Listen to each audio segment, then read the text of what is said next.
The Nashville Predators are on the cusp of a much better season in 2025-26. Or are they? Today, we'll help Predators fans set realistic expectations ahead of tomorrow's opening night.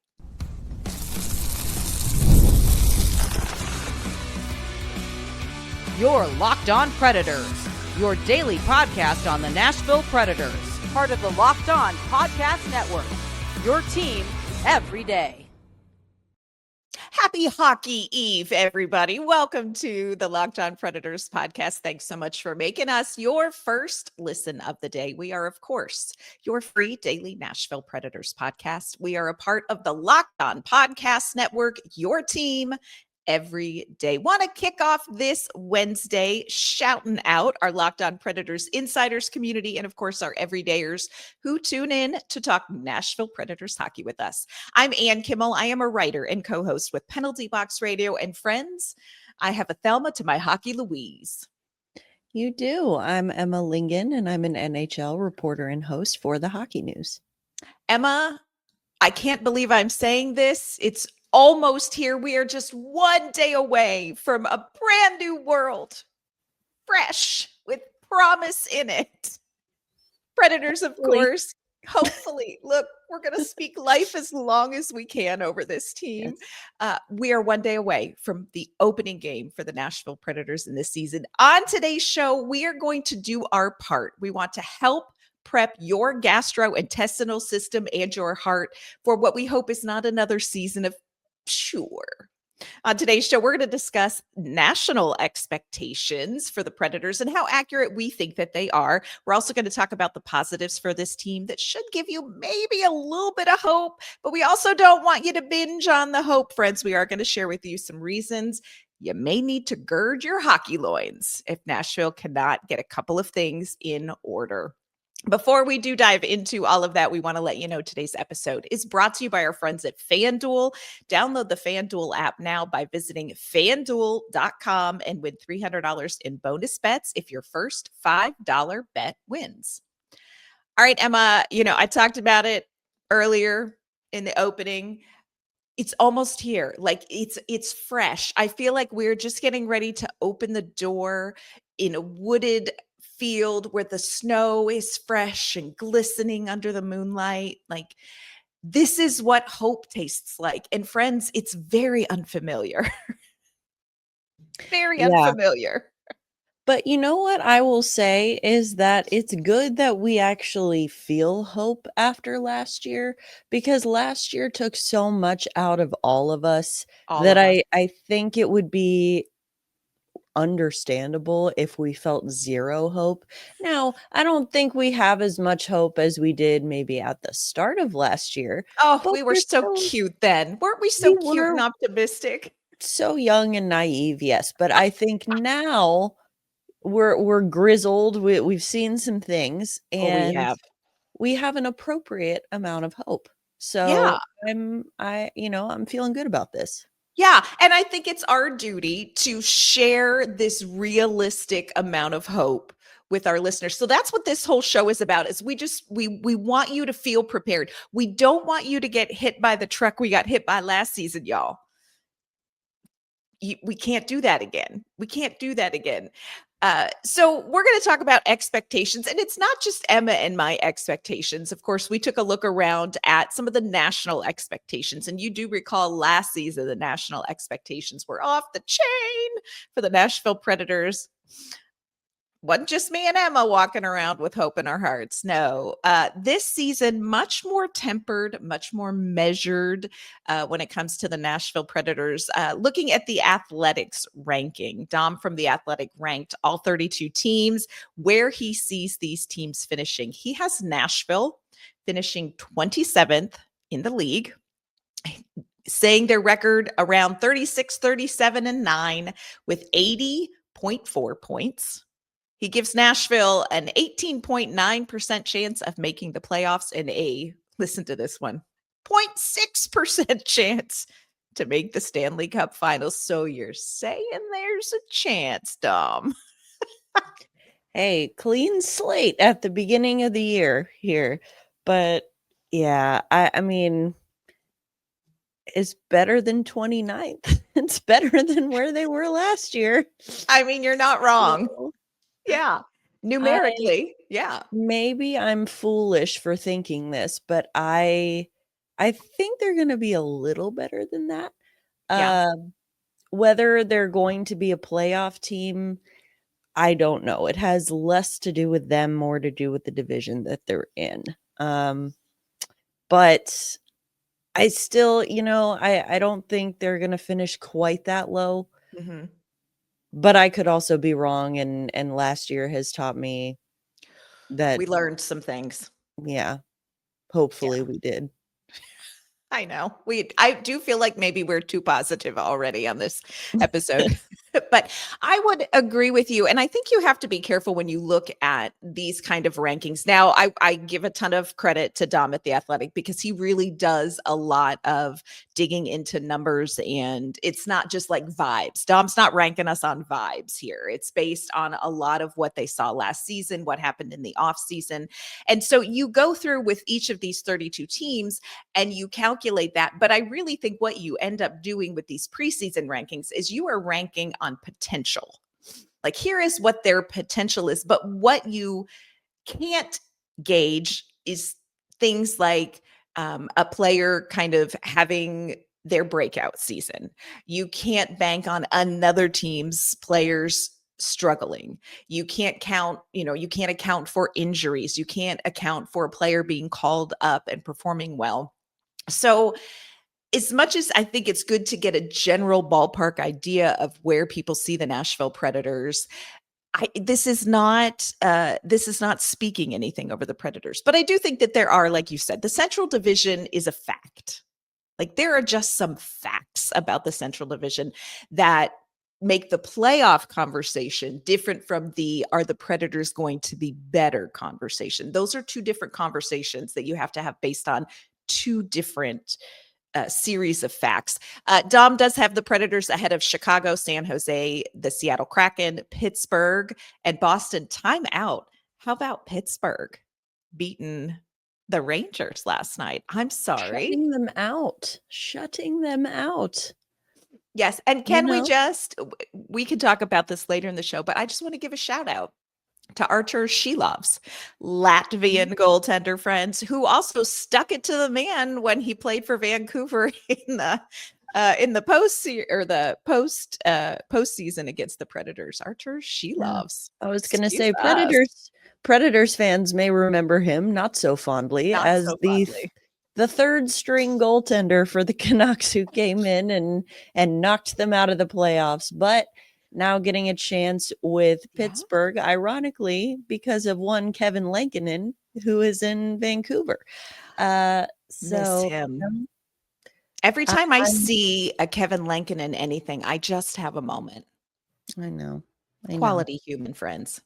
Yes. And quality goaltender. So good for these guys. I think, now, I don't want to start having too much hope about this Penguins team, but good for them. Good on you. Good on you, boys. Good on you. Now back to our regularly scheduled programming, but did y'all watch that game? It's crazy. Here is who are in the ballpark on Dom's list from The Athletic of teams kind of generally ranked in the area with the Predators: the Islanders, the Ducks, the Flames, and the Flyers, which is interesting because I think there are a lot of people who think a team like Calgary, like Anaheim, like Philadelphia are going to be taking some steps forward in their season. So, we're grouped with some people on an upward trajectory. So maybe some of that'll rub off. Sportsnet, just FYI, we looked at some other ones. Sportsnet's rankings have Nashville 25th. They just add Buffalo in as a team that Nashville is going to be better than or ahead of in their rankings. So this is kind of ballpark. Barry Trotz was on 102.5 yesterday afternoon, evening, 5 o'clock, whatever you call that. And he had a quote that I thought was really interesting. And he said, "We're not in a rebuild. We're in a build." The plan isn't pen. That's path gonna is be in the pencil. that's gonna be the new, first it's fantasy hockey. It's all fantasy hockey. Then it was the plan is in pen, the path is in pencil. Now we're not in a rebuild, we're in a build. We're in a build. Well, he needs to open a swag store, like with sweatshirts with his sayings on them. Just throwing that out there, Trotzy. I thought this was interesting because I do think that this is a part of setting expectations for the fan base on behalf of the front office. We're not in a rebuild, but we're in a build. Like last season, the vibes were, we mostly have enough.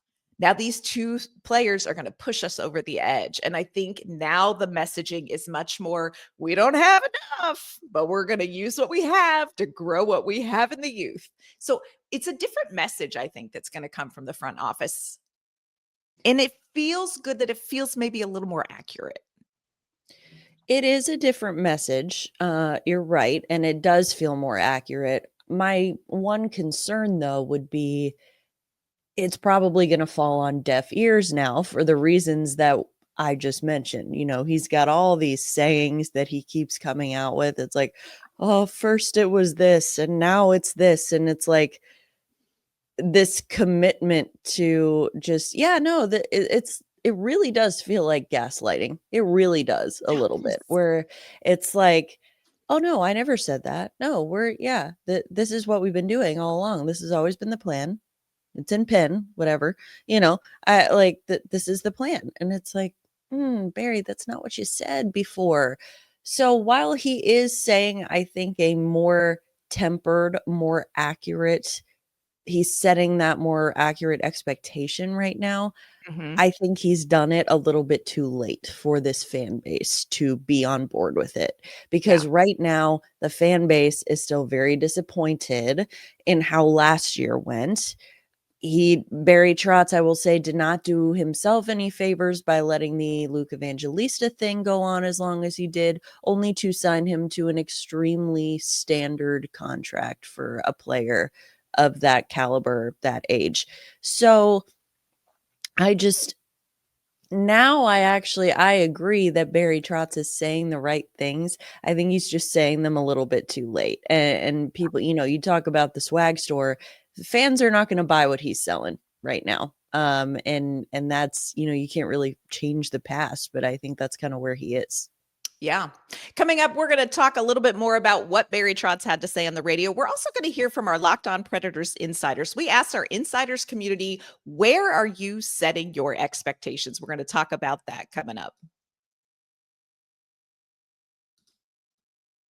Today's episode is brought to you by our friends at Indeed. You just realized your business needs to hire someone yesterday. So how can you find those amazing candidates fast? It's easy. Just use Indeed. When it comes to hiring, Indeed is all you need. Stop struggling to get your job post seen on other sites. Indeed's sponsored jobs put your post at the top of the page and help you reach the right candidates faster. If your business is in that spot where you need the right hire right now, you know the pressure's on, and every day without the right person is a setback. That is when Indeed's sponsored jobs come in handy. They make sure your post is seen by the right candidates right now. Now you can speed up your hiring process with a $75 sponsored job credit. Just go to Indeed.com/locked-on right now and support our show by saying you heard about Indeed on our podcast. Terms and conditions apply. Hiring, Indeed is all you need. All right, Emma, talking about Barry Trotz and setting expectations. I will say this. And I say this very respectfully, but as somebody who's done a lot, you and I have both done, a lot of pressers with Barry Trotz now as the head coach. And when he came into training camp and he was talking about the plan and we're going to work in some of these youth with these, it almost felt Charlie Brown's teacher. Because we've heard that from the get-go from Barry Trotz. And I do think that there was an opportune pivot to be able to get Stamkos and Marchessault and Shea. Didn't pan out as well, so we're kind of back to that. So I get the thread that he believes that has been woven through all of his time here, but that pivot was very abrupt and very different. And the messaging is going to sound different from the front office. I'm curious if it will remain consistent, through this season, because I think when he says this has always been the plan, there are probably some young players who are no longer with Nashville who would say, I'm sorry, what? Because they were given limited opportunities to showcase skills to say, I'm a long-term piece, So there's that. Extremely limited opportunities. And look, we've said this many times before, but just want to reiterate, I am not saying that Phil Tomasino would have saved No, this franchise if he had no. stayed here, but it's about the consistency in the messaging. And it's kind of like, okay, we want to give the young players a chance. Well, it kind of feels like you only want to give the young players a chance if they were young players who were brought into this organization by Barry Trotz, which right now is a very limited group because he's only been there for a couple years as GM. So you also, even that aside, you still have just the facts of it all, which is that you still have this roster that you built with the idea of contending now. And you can't just completely scrap it and be like, well, never mind. But that's kind of what they're trying to do. So Yeah. they are still trying to thread the needle a little bit. Mm-hmm. You talk about curious if it remains consistent, if the messaging remains consistent. I will say it will be very interesting to see what happens if this team goes on another, now I'm not predicting another 18-game point streak, but Sure.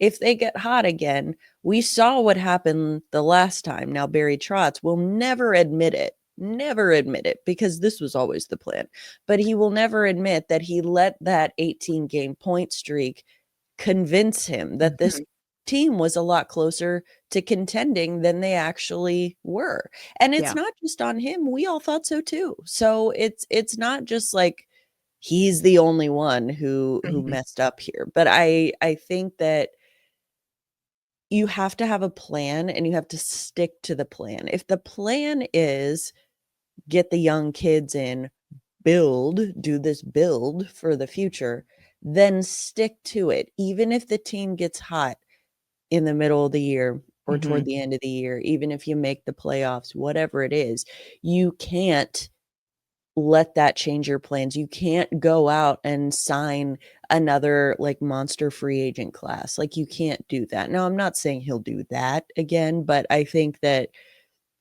it's all about consistency, not only with the messaging that you're sending to the fans, but also with your actions. I mean, you have to stay consistent with that message. Yes, absolutely agree. We've got to see in the lineup what you're talking about in the presser. That's what we need to see this season. We asked our Locked On Predators insiders community, talk to us about your expectations. What are you like? How are you setting your expectations? And we had some great conversations about this. One of our insiders said, my prediction is I will be buying Tums in bulk. Hallelujah. Amen. That's exactly right. Being in the Central Division is going to make a comeback year even harder. We will play better than we did last year, but I'm not sure if that will translate to a higher finish in the Central as the competition is so strong. So while I would love to finish higher than 27th, I'll be happy if I see improvement in their overall play. Another insider said, I don't know, man, maybe it's the Optimist, learned it from you in me, but I really think this team is better than that. I don't see why, if this team could put it together, why the expectations can't be as high as they were entering the last year. We were expected to be second or third in the division. If everything goes right, I don't see why that can't happen. First of all, love that you use the word optimist. I think it should become just a part of the general public's vernacular. This is the part that is so tricky. And we mentioned this earlier. The conversation about the Nashville Predators season has to be two separate conversations. Let's have a conversation about, are the Nashville Predators going to be competitive, better, and more fun to watch? That's one conversation. The other conversation is, can the Nashville Predators get into the postseason? because friends, the Central Division is stacked against them. That's just what's real. Those are just the facts. So even if we have the most fun we've ever had watching this team and the veterans all bounce back and the young players wow us, it's still a long haul to make it to a position where the Predators are going to have a chance at the postseason. Curse you, Central. Yeah, it is two separate conversations. And one can exist without the other. They can be better than last year. It's going to be hard to be worse, but they can be better than last year. But that doesn't make them a playoff team. And as far as, well, why can't they be as good as they, were projected to be coming into last year? Well, because we can't act like last year didn't happen. I think it would be foolish to look at last year and think like, it's fine. Like that, wash it, never happened. We just, let's run it back. Same super high expectations. It would be foolish to not learn from last year, I think. And so I think it's better to have tempered expectations. I also think it would be foolish, quite frankly, with this roster to look at last year and to have no hope for this year. So that's what I'm saying. So this team is better on paper than they showed last year. Does that mean they're second or third in the division? No. The division, it's so much is out of Nashville's hands. Right. So much is going to count on what some other teams don't do for Nashville to get that opportunity. And I think that's just factual based on the Central. And they, it's a situation where Nashville doesn't control their own destiny here. It's like you would have to, and not that we're wishing this on anyone, but it would have to be like players on Dallas or Colorado, like will have to be injured, they have to have really bad seasons. Like all these things have to go wrong for other teams. It's not just about, what the insider said about if everything goes right. Look, if everything goes right for Nashville and everything goes right for every other Central team, Nashville is still not at the top of the division. So it would have to be a combination of everything going right for Nashville, everything going wrong for every other team. And that's just not something you can bank on. Right. And when you look at the Central, here's kind of what is real based on past performances, based on their rosters, just based on where these franchises are. You have some teams that are in win now, and that's Colorado, that is Dallas, and that's Winnipeg. And those are three teams that if you told somebody they could make it to the Stanley Cup final, the answer would be, yeah, they could. For sure. You also have a team that's in what I call win pretty darn soon because we just paid a guy $17 million. That's where Minnesota is. That's their own little category, and then you've got Utah, maybe St. Louis. These are two teams that are like, hey, we could make a serious run. Chicago is more in the someday kind of zone. And then Nashville is just sure. So even if everything goes well for Nashville, I agree with you. So much is out of Nashville's control to get into the postseason, and we're just going to have to watch that unfold on these with these Central Division teams. There are reasons for hope. Like, hear us when we say there are reasons for hope. And the first one is very obvious, but so true. As Emma just said, it really couldn't be much worse. And that's just statistically true. Last season, you would hope. I mean, I don't ever want to eat those words. but last season, you had basically everybody having a down season, and that just doesn't happen that often, And here's the other thing. If Nashville is bad, it's going to be, I think, for different reasons. This was last year a veteran team filled with serial winners. Didn't serially win last year. And I think the comfort that people can take going into this season is even if it is that bad again this year, the comfort is that the struggles are going to lead to growth and not retirement. Like, you have a younger roster. So if this team is statistically as bad, you know that those players are working out the kinks. You have 6 players that are 25 and younger on this roster: Wilsby, Wood, Weisblatt, Svetchkov, Martin, Kimmel, Barron, Onanen. You have players in Milwaukee that we are very likely or probably likely to see. Zach LaRue. I could do a whole episode on that. Cole O'Hara, Reed Schaefer. We've got Tanner Mollendijk down there. We've got Ryan Ufko down there. You've got Andrew Gibson down there. So you have a lot of young players with potential that Barry is keeping his eye on and keeping around. So you're going to see growing pains, but I think they're going to be they're going to be like labor pains. At the end, you might have a baby. Okay. It's better than like broken leg, compound fracture of the broken leg. At the end, you just still have a broken leg. So look at it that way.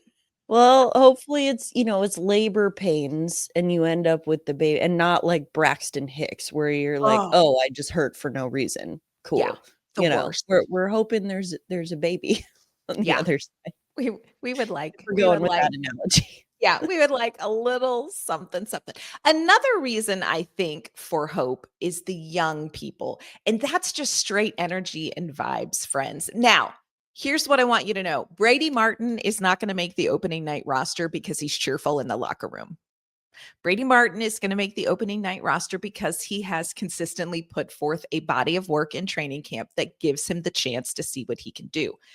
Also helped out by some circumstances along the way in training camp as well. We asked Andrew Brunette about Brady Martin. What has he done? What have you seen from him? What are your expectations when it comes to NHL time? This is what Bruno had to say. Yeah, I think he's earned the opportunity to play.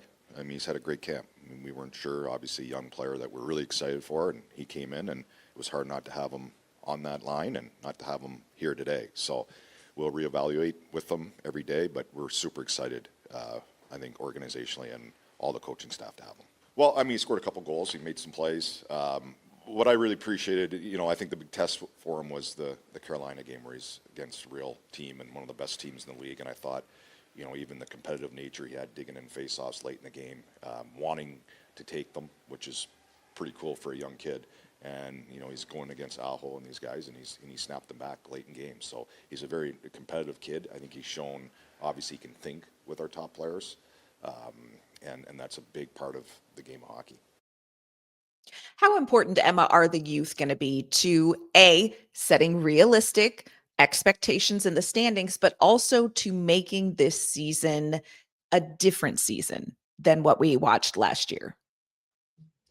I think it's going to be extremely important. I mentioned yesterday, I don't see Brady Martin spending the entire season here. I see him getting his little tryout at the beginning of the season. And I think that that's, it's fine. I'm fine with it. I don't think, though, that he's a player that everyone needs to be putting their hopes and dreams for this season on his shoulders, because he's going to be very important to this team in a couple years. Not as much right now. But in general, for the young players, I think because that messaging is different, that, hey, like, we're trying to build something here, it is going to be important because you need to watch. Last year, Barry Trotz also said, oh, we're going to put the kids in. We're going to give the kids chances, let them play. Didn't happen. And the season went very poorly. And now I am not willing to suggest, correlation and causation, not the same thing. So I'm not trying to say that because the kids didn't play, last year was terrible. But I think it widens the scope, because last year so much of the focus was on these new veterans who we had brought in into the fold that were going to save this team, lead them to a Stanley Cup. Now the focus is kind of off of those guys onto the younger kids. And while the young kids may not be leading them to a Stanley Cup this year, this could be the group that's leading them to a Stanley Cup in a few years. And so I think that if you kind of take that step back, take that wider view, they become a lot more important. Yeah. Absolutely. Yeah. It might not be for this season, but what you will see this season is going to be a foretaste of what is coming down the pipeline. Coming up, we're going to talk about some of those veterans. How important are the veteran performances when it comes to setting expectations for the 2025-26 season? Today's episode is brought to you by our great friends at FanDuel. The NFL season has kicked off, and FanDuel has an offer you absolutely don't want to miss. Right now, new customers can bet just $5 and get $300 in bonus bets if you win. That's right. Pick a bet, put down $5, and if it hits, you're going to unlock $300 in bonus bets to use across the app. You are going to love how FanDuel gives you so many different ways to play. You can build those same game parlays, you can try some player props, and you can even follow along the live lines during the games. It's going to make watching football even more exciting when you've got a little something riding on the action. Whether you are a casual football fan or you love diving into all of those advanced stats, FanDuel makes the game day experience so much more exciting. So what are you waiting for? Visit FanDuel.com to download the FanDuel app today and get started. All right, Emma, talking about the youth, I think we also have to just have some honest conversation about the veterans when it comes to what should Predators fans expect to see this season. And I want to kick it off with Steven Stamkos, because here's what's real. Steven Stamkos, really want to see him have a good start. Last season, of course, he just like barely had moved here. He was still using Google Maps to get to the arena. And in his first 10 games, he had just a goal and 2 assists. He only had 7 goals through the first 2 months of the season. Now, he finished with 27 goals. And we do so appreciate that, Steven Stamkos. You would love to see that number start climbing really out of the gate for Steven Stamkos. What does he need to be successful early? I think just like the rest of this team, get off to a stronger start. I mean, he finished last season with what, 50 something points, Let me 53, see. 56, something like that. 53, Which, yeah. so on the whole, like if you take all of the context of last year out of it and you just say, oh, he finished with 53 points, that's not terrible. Mhm. But this is not a player that you brought in at $8 million a year to get 53 points. This is a Right. player you got in to get like 70, 80 points. And now look, he may not be the Steven Stamkos he once was. Life comes at you fast and father time comes for us all. But I still think that he's better than 53 points. I still Yeah. think.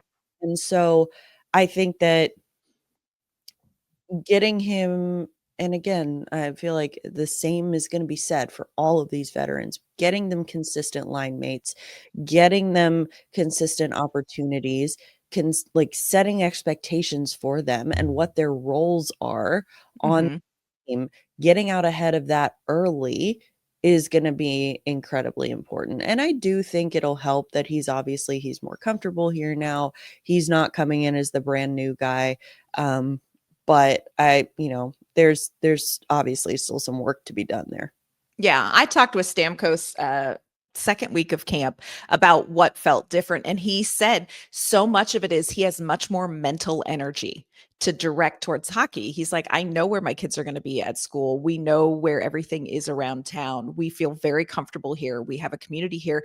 And last season, whether you like it or not, the reality is there is mental energy that is taken up by off ice things as well. And he feels like, you know what, all of that is freed up to focus here on the hockey portion of my life. So I think that that's a big change. You mentioned consistent line mates, and I'm curious to see how this unfolds for Stamkos, because what we're seeing in camp right now is he is being centered by Fedor Svetchkov, and Joachim Kimmel has been on the other wing. This may be a spot where Vange goes, depending on what happens with Brady Martin, and you move all the young forward chess pieces. But Stamkos is going to be playing with at least one Fedor Svetchkov younger player, perhaps two. And it's going to be interesting to see how that impacts Stamkos's performance. And I will add on to that. I hope that the Predators / Andrew Brunette / Barry Trotz, whoever's, calling the shots on this, I hope they do not go the way of Tommy Novak, the way that they did, We can't. or that when they do this with Svetchkov. If he has a bad shift, if he has one bad shift, leave him in there, Bruno. Leave him in. You let him shake it off. Let him learn from it. Because we saw Tommy Novak was supposed to be the guy centering Stamkos and Marchessault last year. One shift went poorly. We never saw that line again. Yeah. And so, again, it could be a sign of bigger things. Maybe they had already organizationally given up on Tommy Novak, whatever it is. But I think that if Svetchkov is going to be a key piece of your future, which by all accounts he is, that's the messaging, then you have to leave him in. I know we're talking about Stamkos right now, but I think that that's going to be important. Yes. To make sure that that young player gets those reps, gets those consistent opportunities with those veteran players. Yeah. And I hope I'm with you. We need to see that. If you are going to say we're not in a rebuild, but we're in a build, you better start building. And that means you will bear up under with grace growing pains. I am here for watching young players go through growing pains this season because I know eventually I believe that's going to help Fedor Svetchkov be a really important piece for the Predators. Like you said, 3 seasons from now. That's when this season is probably going to matter. 3 seasons from now. I was talking with somebody who knows a lot about Barry Trotz in a different market, from a different market, not from Nashville. And we were kind of making the same observation, is that Barry Trotz, and you and I have talked about this, he is very invested in veteran success, but has been, not just here in Nashville, but as a head coach, has been willing to cut short opportunity for young players. If you were going to go on the radio and say, we are not in a rebuild, we're in a build, we need to see that differently. So I think it sets expectations. The reality is we may see some growing pains, but fans, be invested in these young players. And Barry Trotz, be consistent with these young players. Andrew Brunette, keep them in. Let's see what they can do. Another veteran everybody's going to be talking about because his contract kicks in this year, Juuse Saros. My concern level with Juuse Saros is so low. It was low before the preseason. His numbers when he has played in preseason games, he has finished with a .922 save percentage in his preseason games. And friends, that's playing some games where he did not have Nashville's top 6 defensemen playing in front of him. I think Juuse Saros is going to be just fine. And that should help fans feel a little bit more optimistic, but also we got to keep it in the realm of reality. Yeah, I think he's going to be just fine. Yeah. I mean, I've been saying that since last year. I've been saying that this is not Juuse Saros. And I just, again, not defending last year, not saying, guys, it wasn't that bad. It was bad. But I do think that Saros took on an unfair share of the blame for last year. Absolutely. And so it's, just because he could not single-handedly save this team from the dumpster fire that engulfed them last year, that does not mean that he's a bad goalie and it's a bad contract. I think that he's going to be fine. He's going to be fine. I think overall, what we want people to maybe take away from this episode is perhaps lower expectations when it comes to results than what we had going into last season is going to keep this season more pleasant. And I also think framing this season up as it's more about the youth than it is the veterans, but won't the veterans be fun to watch if they can bounce back? I think that's going to make this season more enjoyable. But also remember, we're in the Central Division. And so focus on, are we having fun and are we playing better? And is this team more exciting to watch? And I think the reality that you will experience will be a little bit more hockey joy than if you focus on, is this team going to make the Stanley Cup Finals? Because they have a 0.6% chance. You're going to want to buy more Tums if that's what you're focused on. So that's kind of our reality check, I would say, Emma. Yeah. Again, it's possible to have one without the other. It can be Yes. better than last year, but that doesn't mean second in the division. Like I think it's better to go in with the tempered expectations. Yeah. And just maybe slightly mildly gird your loins a little bit, because it's not always going to be pretty, but Yeah. We're working on get much growing. worse.